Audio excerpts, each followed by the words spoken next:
Assalamualaikum warahmatullahi wabarakatuh. Kami dari kelompok 7 ingin membahas tentang regresi dan kolerasi untuk ujian UAS mata kuliah statistika. Perkenalkan kelompok kami, untuk saya sendiri Samsul Fajri dengan nomor timnya 13190478, dan teman saya ada Ari Saputra dengan NIM 131900295. Dengan saya Nabila Putri Suryadi dengan NIM 13190210. Saya Maulana Rizky dengan NIM 13190428. Saya Muhammad Eka Rifki dengan NIM 131900151. Baik, untuk pertama pengertian regresi. Pengertian regresi dan kolerasi. Regresi dan kolerasi digunakan untuk mempelajari pola dan mengukur hubungan statistik antara dua atau lebih variabel. Jika digunakan hanya dua variabel disebut regresi dan kolerasi sederhana. Jika digunakan lebih dari dua variabel tersebut, regresi dan kolerasi berganda. Variabel yang akan digunakan disebut variabel terikat atau tidak berbekas, tidak bebas, atau dependent variable. Biasa dinyatakan dengan variabel Y. Variabel yang menerangkan perubahan variabel terkait disebut variabel bebas atau independent variable. Biasanya dinyatakan dengan variabel X. Persamaan regresi, penduga atau perkiraan atau peramalan dibentuk untuk merangkai pola hubungan variabel. Analis korelasi digunakan untuk mengukur keratan hubungan antara variabel. Pengertian kolerasi. Kolerasi merupakan teknik analisis yang termasuk dalam salah satu teknik pengukuran asosiasi atau hubungan. Measure of association. Pengukuran asosiasi merupakan istilah umum yang mengacu pada kelompok teknik dalam statistik bivariat yang digunakan untuk mengukur kekuatan hubungan antara dua variabel. Analisis kolerasi sederhana, bivariate correlation, digunakan untuk mengetahui keratan hubungan antara dua variabel dan untuk mengetahui arah hubungan yang terjadi. Koefisien kolerasi sederhana menunjukkan seberapa besar hubungan yang terjadi antara dua variabel. Dalam SPSS ada 3 metode kolerasi sederhana, bivariate correlation, diantaranya Gaussian correlation, Kendall-Taube, dan Spearman correlation. Gaussian correlation digunakan untuk data berskala interval atau rasio, sedangkan Kendall-Taube dan Spearman correlation lebih cocok untuk data berskala ordinal. Analisis kolerasi sederhana, bivariate correlation, digunakan untuk mengetahui keratan hubungan antara dua variabel dan untuk mengetahui arah hubungan yang terjadi. Koefisien kolerasi sederhana menunjukkan seberapa besar hubungan yang terjadi antara dua variabel. Adapun analisis regresi mengukur besar suatu variabel mempengaruhi variabel yang lain, sehingga dapat digunakan untuk melakukan peramalan nilai suatu variabel berdasarkan variabel lain. Analisis regresi ada dua, analisis regresi sederhana dan analisis regresi berganda. Adapun analisis regresi linear berganda. Analisis regresi linear berganda adalah hubungan secara linear antara dua atau lebih variabel independen. Dengan variabel dependen, analisis ini untuk mengetahui arah hubungan antara variabel independen dan variabel dependen. Analisis regresi sederhana. Analisis regresi sederhana hanya terdiri dari satu atas peubah bebas, peubah berjelas atau explanatory atau disebut X, dan satu peubah terikat respon dengan Y di hubungan linear. Kedua peubah ini merupakan kuantitatif. Khusus untuk Y harus dengan skala interval atau rasio. Dengan visualisasi secara geometris dapat ditafsirkan bahwa dengan analisis regresi kita ingin menduga garis populasi yang sesungguhnya. Tidak pernah diketahui garis lurus putus-putus berdasarkan sampel pasangan pada data sampel. Perbedaan regresi dan korelasi. Regresi itu mempelajari hubungan antar variabel melalui suatu persamaan. Persamaan yang digunakan untuk melihat hubungan antar variabel adalah regresi linear sederhana atau RLS. regresi linier berganda atau RLB dan regresi non-linier. Regresi mengukur beberapa besar suatu variabel mempengaruhi variabel yang lain, sehingga dapat digunakan untuk melakukan peramalan nilai suatu variabel berdasarkan variabel lain. Korelasi juga mempelajari hubungan antar variabel, tetapi digunakan untuk melihat seberapa erat hubungan antar dua variabel kuantitatif dilihat dari besar angka dan bukan dari tandanya. Dengan menggunakan korelasi, kita dapat mengetahui arah hubungan yang terjadi dalam dua variabel. Jika korelasi bertanda positif, artinya berbanding lurus, dan jika bertanda negatif, maka berbanding terbalik. Manfaat regresi dan korelasi. Kegunaan analisis korelasi dan regresi dalam kebanyakan fenomena alam menafsirkan rata-rata populasi atau menguji perbedaan dua rata-rata dengan teknik uji statistika, baik yang memerlukan asumsi sebaran khusus maupun yang tidak ketat asumsi sebenarnya, menjadi tidak efisien dan tidak efektif lagi. Hal ini disebabkan oleh banyaknya perubahan yang berhubungan dan saling menjelaskan antara yang satu dan yang lainnya. Misalnya, kita akan memperkirakan nilai jual sebuah rumah di suatu daerah tertentu. Kita dapat mengambil sampel acak dari ratusan rumah yang ada dalam daerah tersebut. Kemudian kita menghitung rata harga jualnya. Tapi menggunakan metode ini, kita mengabaikan informasi yang mudah diamati. Misalnya luas lantai, banyaknya kamar tidur, banyaknya kamar mandi, dan umur rumah tersebut. Contoh regresi dan korelasi. Contoh soal, sebuah penelitian dilakukan oleh seorang pedagang eceran untuk menentukan hubungan antara biaya pemasangan iklan per minggu dan hasil penjualannya. Data yang diperoleh adalah sebagai berikut.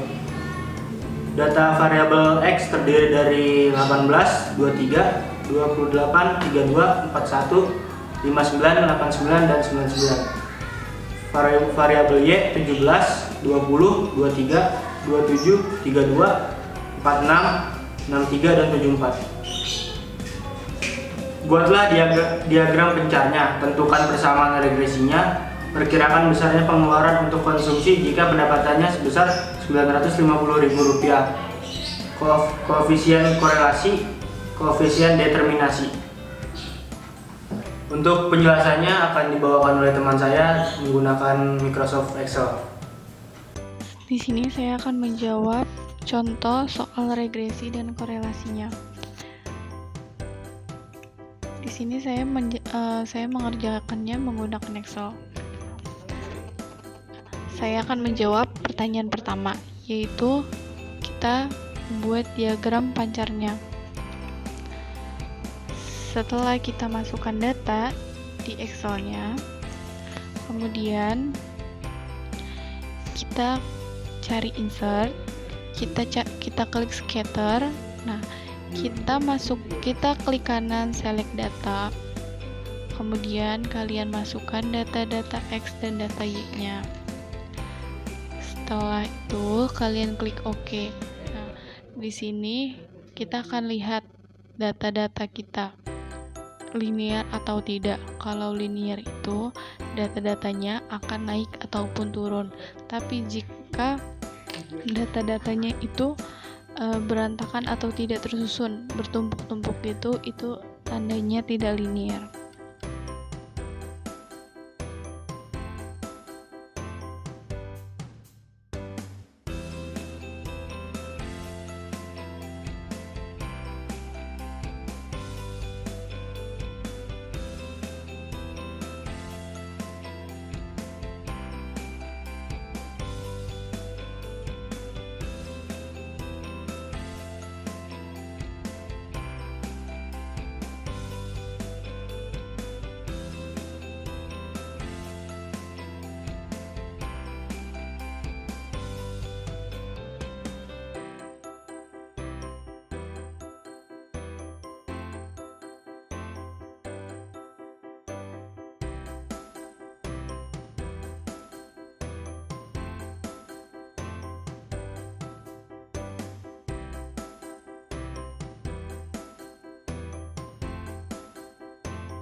Nah, setelah itu saya akan menjawab soal yang kedua. Menentukan persamaan regresinya. Pertama, kita akan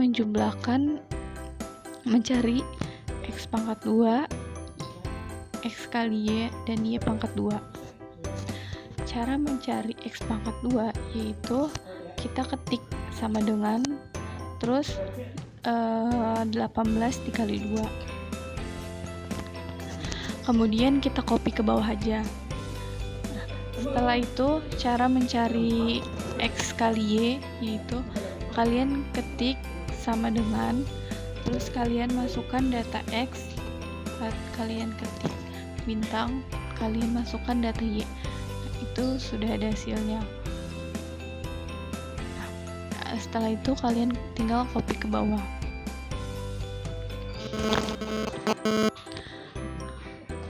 Untuk mencari data Y, sama aja seperti data X tadi. Kalian tinggal masukkan data Y dikalikan 2. Setelah itu, kita akan mencari sigma. Sigma itu artinya jumlah. Caranya gampang, kalian tinggal copy data X dan data Y-nya aja. Pertama, kalian copy data X, kemudian kalian pilih auto sum. Nah, kalian tinggal enter dan dia langsung auto menjumlah. Nah, setelah itu kalian jumlahin semuanya. Nah, setelah ini saya akan menjelaskan cara membuat persamaan diagram pancernya menggunakan Microsoft Excel. Karena kalau menggunakan rumus seperti biasanya itu sangat rumit ya. Pertama, kalian cari data, kemudian kalian cari data analis, kalian klik regression, terus kalian masukkan data Y dan data X. Kemudian kalian klik OK.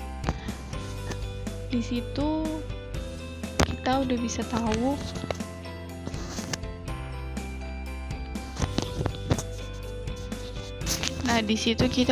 tahu sebenarnya data hasil penjumlahannya itu berapa aja dan pendapatannya berapa. Cuman kita bisa cari secara manual pendapatannya. Nah, sekarang kita mencari pendapatannya nih. Mencari pendapatan yaitu pendapatan kita bagi 10.000 dulu, kan pendapatannya itu 950.000, kita bagi 10.000 yaitu hasilnya 95.000. Kemudian mencari Y-nya yaitu 4 ditambah 0,7x.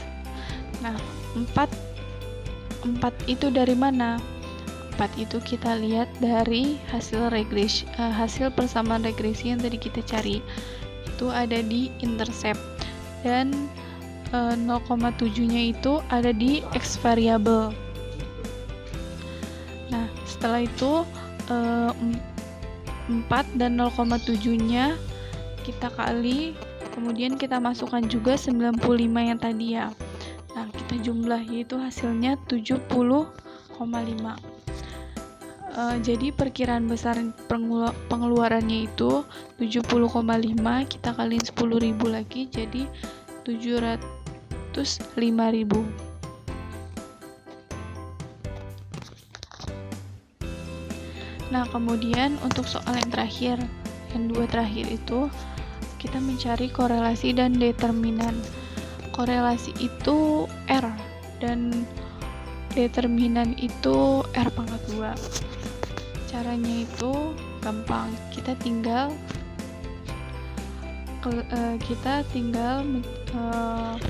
ketik spasi, terus kita ketik lagi korel. Nah, di situ kita tinggal memasukkan array 1 dan array 2. Array 1 itu adalah data X dan array 2 itu adalah data Y. Nah, kemudian kita enter. Nah, di situ udah ada jawabannya.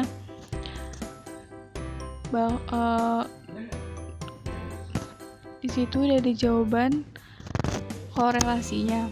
Nah, untuk mencari determinan, kita tinggal mengkalikan hasil dari korelasinya aja. Jadi hasil korelasi kita kali 2 itu adalah jawaban determinan.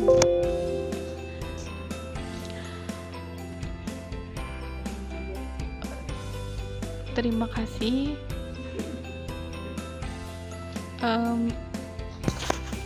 Saya ucapkan terima kasih atas cukup sekian penjelasan dari saya. Jika ada salah-salah kata, sekian presentasi dari saya. Jika ada salah-salah kata, saya meminta maaf yang sebesar-besarnya.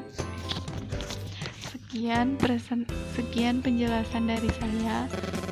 Kurang lebihnya mohon maaf. Wassalamualaikum warahmatullahi wabarakatuh. Demikian presentasi dari kelompok kami. Kurang lebihnya mohon maaf. Wabillahi taufiq wal hidayah. Wassalamualaikum warahmatullahi wabarakatuh.